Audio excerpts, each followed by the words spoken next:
Hey everyone, Sunday night. It's Donny Walker here as usual. No imposter. Had a good weekend.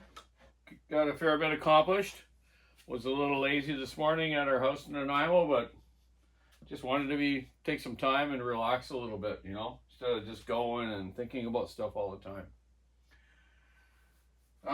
It was a sad day in the music world with our last couple of days with Miles Goodwin of April Wine passing away.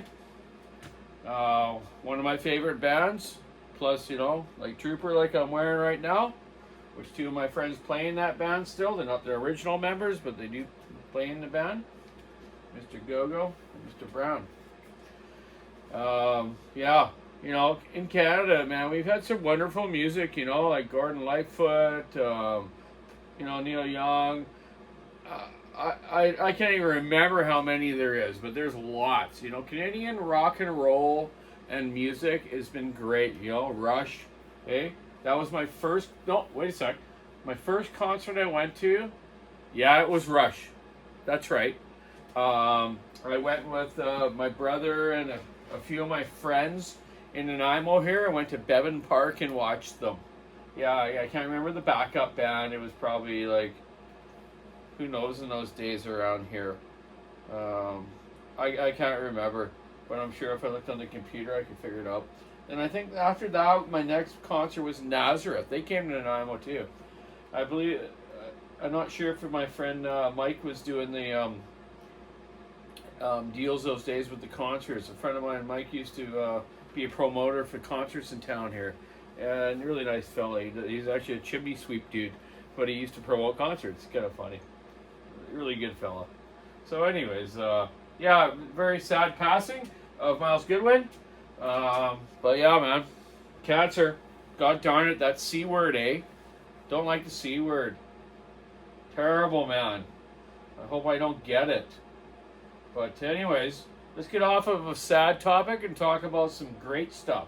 I got this really good friend, Ron Hunter. I've been really back and forth with on emails, doing stuff for him. He's the one that sent me that beautiful 056 Magnum 2 that was like brand new. It's hardly been used, and I showed you guys that in a video of me using it. He just sent me another goodie box. Plus, I have his 372 X-Torque here and a CS 501P Echo that I'm going to modify for him. But he's been repairing saws and different type of businesses for years, and just knew instead of just chucking the stuff out that maybe I could use it. So the first thing I see here is possibly maybe a 272 coil. I can tell by the angle of the coil at the top here. He says it needs a new wire, but yeah, these wires can be replaced, and I got lots of them. With the coils that I change on the newer Huskies, I have lots of extra wires. He also sent me a bunch of really beautiful knives from his business years ago, Ron Hunter Enterprises Limited.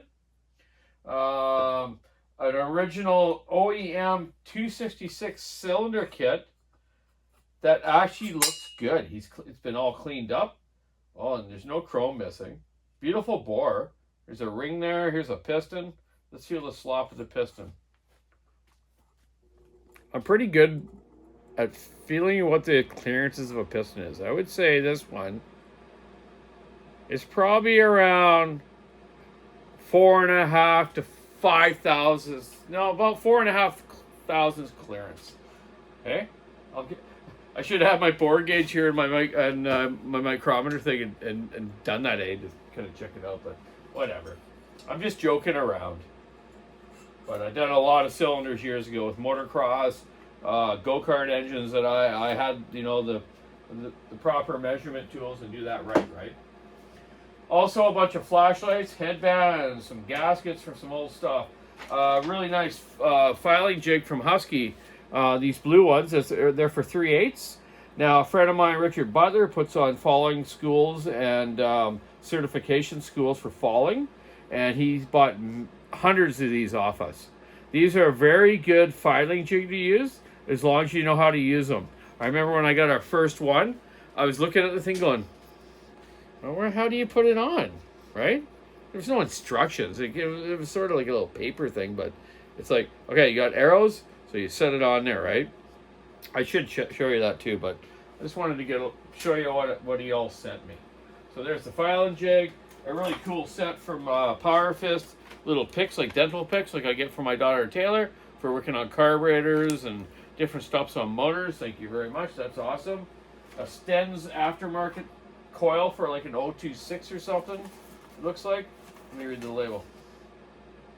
024, 026, most 028, 029, 034, 038, 039, 044. Wow, almost all the models. This will actually fit. Now that you say 044, even this coil would fit on like a 461. Then you wouldn't have a rev limiter coil, okay? But I wouldn't use it. There's nothing wrong with the coils on 461s. The rev limiter. Come on, man. Those things pull 13.75 to 13.8 after I modify them, and they last for years. There's nothing wrong with them. So, guys that change the coils on them, if you don't know how to adjust your carburetor, you're going to blow bearings out of it, or you're going to blow the bottom rod bearing. Seen it many a times. So, thanks very much, Ron Hunter, for all that. Yeah, some marine weld. Oh, here's your limiter screws to the 372. Some clean and pry before you Loctite stuff. Awesome. Thank you very much, buddy. You know, I got a lot of stuff, but there's nothing wrong with having good stuff that is still usable. Yeah. So Ron from Smiley, Saskatchewan. You keep on smiling. Donny Walker got quite a bit done this weekend.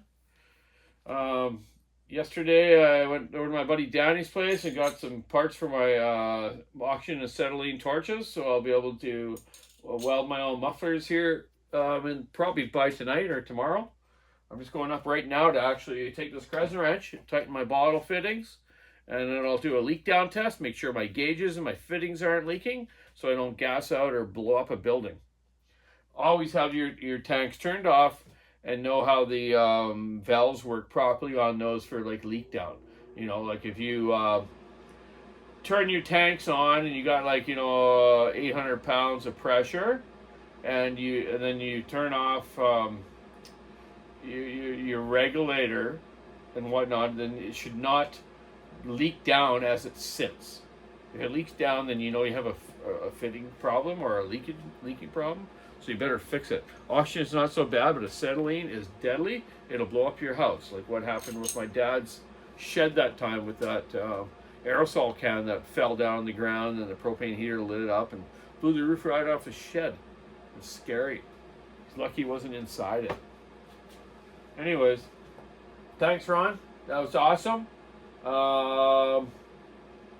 Did some videos on yesterday, actually, cutting firewood. I used that Chinese saw. That was cool. It was very nice meeting the fella too. Wet Coast Fabrications. I just love that name because I always tell people, hey man, I'm living on the Wet Coast here. It's the Wet Coast day, you know, because it rains so much here normally. But yeah, it was nice meeting that fella and doing some firewood and getting a little exercise with my friend Dave Cheshire. And that's a hard name to say, Dave, by the way. It's like aluminum for me, or amlience. Got a mucked up mouth. Anyways, thanks everyone for watching. I'm going to get to work now. I'll go check out my tanks and my fittings. And I got my striker I just had in my pocket here to start up my torch and make sure everything's working right, so then I can do the Walkerized mufflers that I've been doing for years right from home here. You know, I tried the map gas thing, eh? I showed you a video of that. With these two little things that you bought from Canadian Tire, or Rona, or Home Depot, right? Yeah, whatever. This is actually not a bad emergency thing to take in your vehicle or camper in case you had to actually weld something, maybe. But for production welding, no, it's absolutely stupid. But whatever. I tried it. It worked. I did one muffler with it.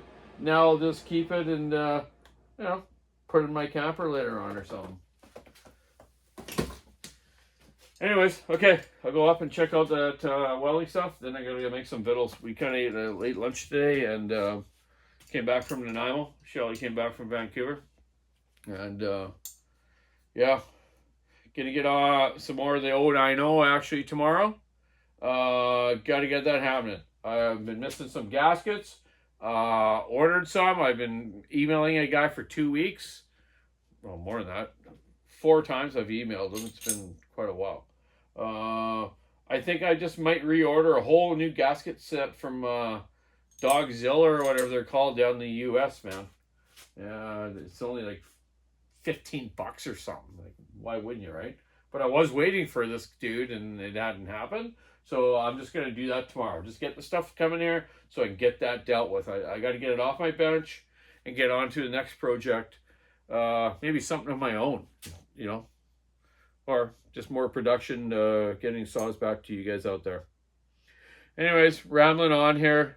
I'm all hyped up. I had a couple of coffees actually in the afternoon here. I normally don't. Never have coffee in the afternoon. I'm all like zip it up. So, hey, keep your saw into it, sticking the ass around the road. Time to get onto the welding equipment upstairs here in my garage there where it's all ventilated, and make sure that I can get that happening. So have a great night. It's obviously Sunday. Hope everyone had a great weekend. Spent a good time with your family and kids. And, you know, hearing about that, you know, the April wine buddy there. Miles Goodwin. Yeah, take care, man. Go get checked out. Make sure you go to the doctors and get blood work stuff and done. Don't be one of those guys like me that leave it a long time. But I just did it recently and got everything checked. Everything's fine. I just got to keep up with it, right? So, yeah. Don't be scared to go to the doctor and get things checked over. I'm just saying. Okay? Be happy, be kind. Keep her in the wood. Have a nice Sunday. Time to go check out the weld and stuff and then go make dinner. Okay, bye.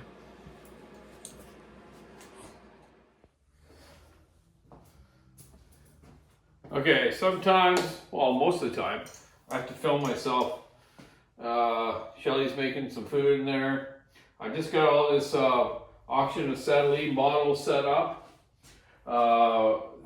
Thank you very much, Scoop, for giving me the hose and some stuff, but you gave me the wrong acetylene gauges. That one, the one you gave me was for argon, and another one for some sort of MAP gas type system.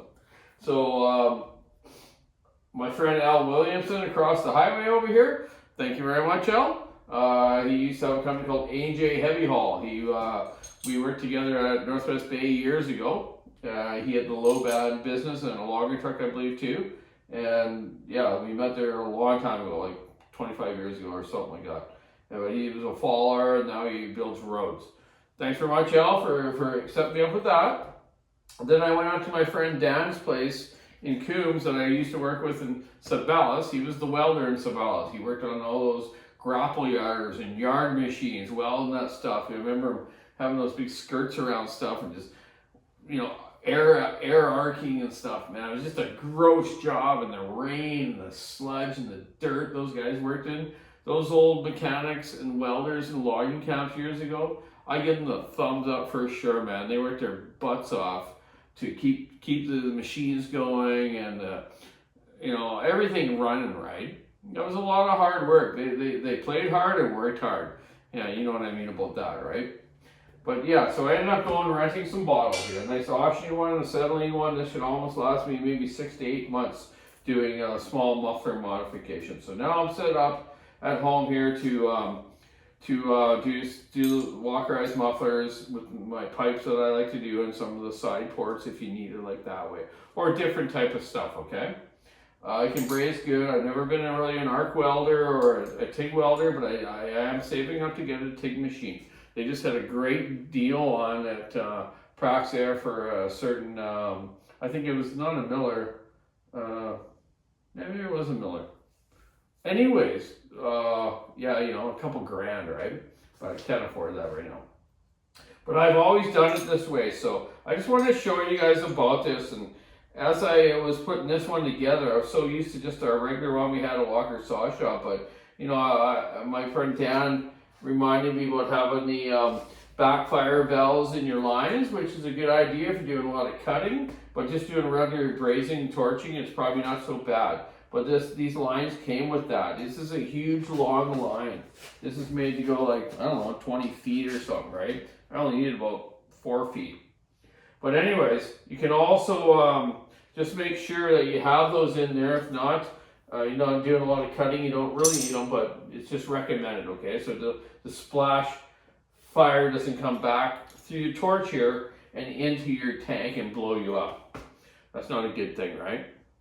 So I'm lucky those had that. I found myself a torch thing here at the pawn shop, or a control valve, Dan called it, and he's right. It's a control valve. It controls your oxygen and acetylene, right? Then your tip size, right? This tip size is still a little heavy duty for me, but I'll make it work. I'll just keep it on a low temperature until I'm going to get another control valve as a smaller version that I can put a double O tip on, okay, instead of a number 1 tip like this one. I believe it's the number 1. I got just a regular wheel card here. I'm going to put these tanks to and bungee, put a big tie strap around it, or a couple of them, you know, get cinch ones, right? Not a bungee cord. But you also got to make sure they're not leaking. So always have your bottles off, especially the acetylene one. So what you can do, you know, when you do shut your gas off from here on your regulator to your tip, you still have pressure on your bottle. Now, if your pressure drops down after a few minutes, you know you got some sort of leak in this system, right? So either spray some soapy water on here or something, or just retighten everything. You don't want to leak, especially the acetylene. That's deadly gas. It will blow up your house, right? Oxygen is not so bad. You know, I know guys years ago in welding shops and stuff used to do a few sniffs of that oxygen when they were hungover, eh? If you're one of those type of people that were that way years ago. So that's kind of funny. Anyways, whatever. So yeah, I'm set up now. Be able to do some mufflers. Now I'm gonna get myself I gotta get myself like a table that I can sit at with a metal top on it, right? You know, and a vise and a magnet so I can hold the mufflers and do. But for now, I'll just do them on my little lathe bench over there on the metal there for now, until I get that set up. But I'm gonna build that real quick because you gotta have the right stuff. You don't want to be monkeying around. You know, you gotta have it done right. So that way it's easier to use every day and you get more production done. Anyways, yeah, so hey, it's Sunday. Whew, it's getting cool out here. No heat in this old garage. Just wanted to show you that. Thanks very much again, Ron, for the parts downstairs there. And yeah, I'll get back to doing some saws tomorrow and get them all out to you fine folks. It's nice going out to do a load of firewood yesterday. My bottom back's a little sore because the accidents I've had through my life. But not bad. We did 1.5 hours and I did a lot of sawing and it was nice to do. I love getting out cutting wood and I got to go out and do it more. But you know, sometimes like this summer it was so much heat here. We were shut down for heat. We weren't allowed to run saws out in the bush. You know, and then all of a sudden, you know, instantly it gets to like rain and stuff, so you can get out for a few weeks. And now we're getting snow up in the higher hills. So, you know, there ain't a lot of cutting time these days compared to what was years ago. And you can talk about global non-warming all you want, but there definitely is global warming. So, keep sawing away, sticking your ass, rubbing around. Have a great Sunday night. Be safe out there. Shut your tanks off. Don't blow up your house. We'll see you this week doing some more saw videos. Thanks very much for watching my channel. Love you all out there. Have a great night.